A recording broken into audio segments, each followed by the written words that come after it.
মান অভিমান, রোম্যান্স, খুনসুটি, ঝগড়া, এই নিয়েই তো জীবন।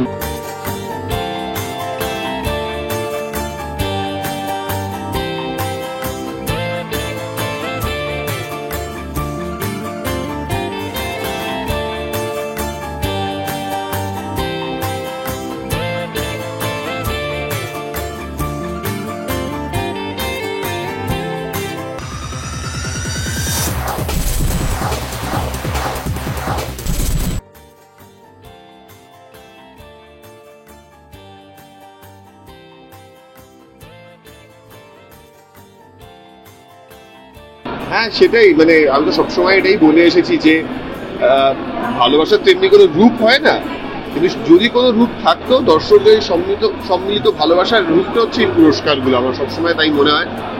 এবং কথা 1.5 বছর ধরে, অলমোস্ট 1.5 বছর চলছে, এবং এতটা ভালোবাসা মানুষের কাছ থেকে পাচ্ছে, এতটা অ্যাকসেপ্টেন্স পেয়েছে। টিআরপি তো উপন্যাস হয়, সেটা বড় কথা নয়, কিন্তু মানুষের এই যে কথার প্রতি একটা এক্সপেকটেশন, এবং তারা একদমই কথা এবং এদিকে বাড়ির দুজন চরিত্র করে নিয়েছে, নিজেদের জীবনের দুটো চরিত্র করে নিয়েছে, এইটা আমার কাছে খুব বড় পাওয়া। সত্যি তাই, ভীষণ ভালো লাগে। এবং আমরা যখন হাসি তখন তারাও হাসে, আমরা যখন কাঁদি তখন তারাও কাঁদে। তো এটা সত্যি বিরাট বড় একটা পাওনা আমাদের কাছে, এবং আশা করছি দর্শক আমাদের সবসময় এতটা ভালোবাসা দেবে।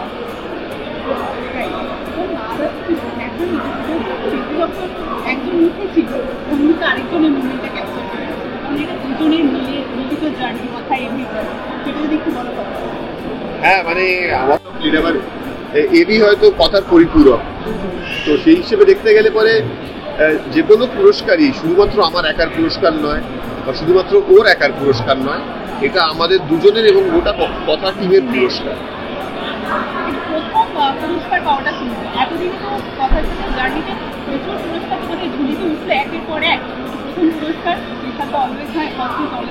আমি এত বছর ইন্ডাস্ট্রিতে আছি, 1 বছর এতগুলো পুরস্কার কোনোদিন না।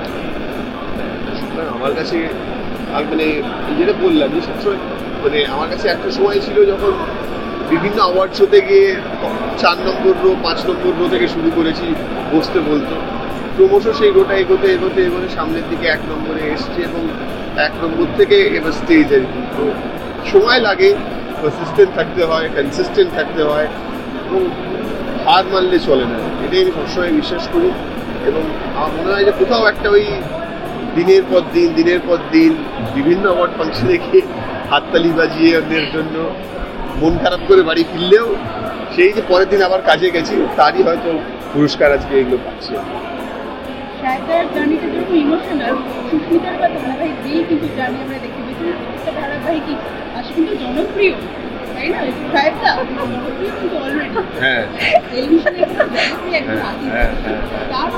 ও সাপ ছিল আগে, শুনেছি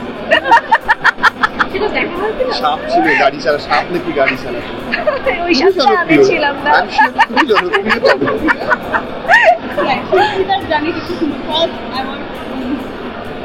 ভীষণ ভালো লেগেছিল। প্রথম আমি পুরস্কার পেয়েছিলাম অপরাজিতা অপুর জন্য। তখন তো আমি যেদিন প্রথম এডিটে আমি নিজে টেলিকাস্ট দেখেছিলাম, আমি বলেছিলাম আমাকে একবার দেখাবে গো প্রথম এপিসোডটা। আমার যখন ফেস রিভিল হয়েছিল আমি ওটা দেখে কেঁদে ফেলেছিলাম, কাঁদছিলাম। মানে ওই মুহূর্তটা আমি জীবনে কখনো ভুলবো না। আমায় দেখাচ্ছে ব্যাকগ্রাউন্ডে অপরাজিতা অপুর টাইটেল ট্র্যাক চলছে, ওই মুহূর্তটা ভীষণ ভীষণ স্পেশাল। আমি শব্দ দিয়ে সেটাকে প্রকাশ করতে পারবো না। তো তারপরে আস্তে আস্তে দর্শকের ভালোবাসায় আমিও চেষ্টা করেছি, চলছে। শেষ শেষে একটাই প্রশ্ন, যেহেতু পাশাপাশি দুজনকে অভিনয় করতে পারবে, তো অ্যাক্টর হিসেবে একে অপরের একটু ইমোশনাল মোমেন্ট দেখো, তো এই মুহূর্তে এতগুলো জার্নি চলে আসে, একে অপরকে কি অ্যাডভাইস দিতে চাই শাহেদা? অ্যাডভাইস তো অভিনয়ের ক্ষেত্রে সবসময় এমনিকে যখন যেটা দরকার হয় দিই, এবং কিছু কিছু ক্ষেত্রে ওর থেকেও অ্যাডভাইস নিই।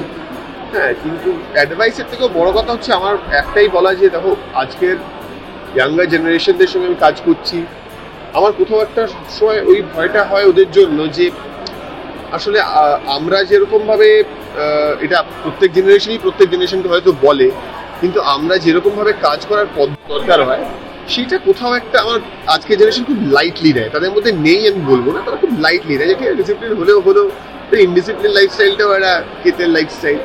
তো কোথাও একটা ওই ডিসিপ্লিনটা যদি একটু ধরে রাখা যায়, আমার মনে হয় আমাদের ইন্ডাস্ট্রিতে ট্যালেন্টের তো অভাব নেই, আরো আরো অনেক অনেক অনেক ভালো ভালো অ্যাক্টার্স, ডিরেক্টর, স্ক্রিপ্ট রাইটার্স, আমরা মিউজিশিয়ানস আমরা পেতে পারি। সবসময় শেখার চেষ্টা করি, ভালো স্টুডেন্ট।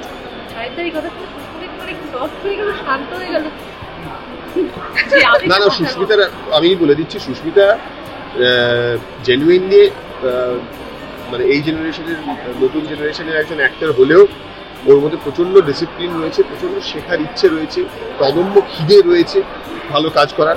আমার মনে হয় এই তিনটে জিনিস থাকলে পরে একটা মানুষ অনেক উন্নতি করতে পারবে। আমার একটা বিশ্বাস। বছরে একবার শুনতে পাই এরকম, এটা বলো সেটা না, এরকম এই তিনটে জিনিস থাকলে পরে প্রচুর অ্যাওয়ার্ড, এরকম প্রচুর অ্যাওয়ার্ড ওকে নিতে স্টেজে উঠতে হবে, প্রোভাইড এটা করে না যায়। পড়ে গেলে অ্যাওয়ার্ডটা পড়ে না গেলে পরে প্রচুর অ্যাওয়ার্ড পেয়ে যাবে, কোনো ব্যাপার না। করবো না, সব অ্যাওয়ার্ড নিয়ে আসবো।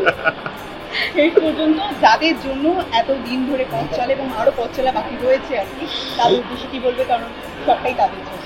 হ্যাঁ, তাদের উদ্দেশ্যে তাদের জন্যই, এবং আমি সেটাই বলছি যে মানে আমাদের এই দুটো চরিত্রকে এত কাছের একটা চরিত্র তারা করে ফেলেছে আমাদের দর্শকরা, এবং বিশেষ করে আমাদের তো ইয়াঙ্গার জেনারেশনের প্রচুর ভিউয়ার্স যারা আমাদের শোটা দেখে, তাদের সকলকেই বলবো যে তোমরা মাঝে মাঝে একটু ইমপেশেন্ট হয়ে যাও যে গল্প কোন দিকে যাচ্ছে, কি হচ্ছে। তোমাদের কথা ভেবেই গল্প করা হয়, দর্শকদের জন্যই টেলিভিশন শোটা করা। এই নয় যে আমরা শোটা যেরকম খুশি এরা গল্প করলাম, বাড়িতে নিজেরা দেখলাম। যদিও গল্প সব দায়িত্ব আমাদের অ্যাক্টরদের উপরে থাকে না, কোনো দায়িত্বই থাকে না সত্যি কথা বলতে গেলে। তবে আমরা চেষ্টা করি যে আমাদের অভিনয়ের মধ্যে দিয়ে যেটা আসছে আমাদের কাছে, যেটা তোমাদের কাছে প্রেজেন্ট করানো হচ্ছে, সেটা যাতে আমরা একদম 100% দিয়ে করতে পারি। এবং প্রতিদিন সন্ধ্যে 7টায় শুধুমাত্র স্টার জলসায় দেখুন কথা, এটা ছাড়া ইনকমপ্লিট। সবাই মিস করছে, আগে মান অভিমানটা ভাঙুক, তারপরে মান অভিমান, রোম্যান্স, খুনসুটি, ঝগড়া, এই নিয়েই তো জীবন, বলো। এই নিয়েই কথা। আমরা দেখতে পেয়েছি, কথা খুব চেষ্টা করছে পাচক মশাইয়ের মান ভাঙানোর, দেখা যাক কতটা সফল হয়।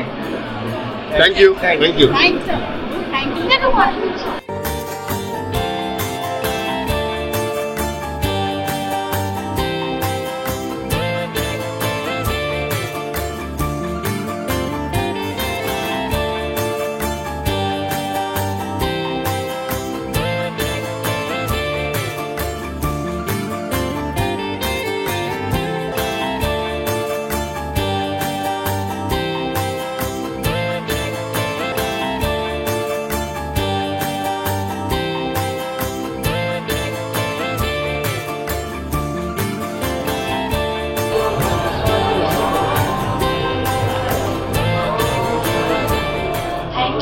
বেঙ্গল এক্সেলেন্স অ্যাওয়ার্ড আমাকে এই পুরস্কারটা দেওয়ার জন্য। সবসময় পুরস্কার পেতে তো ভালো লাগে।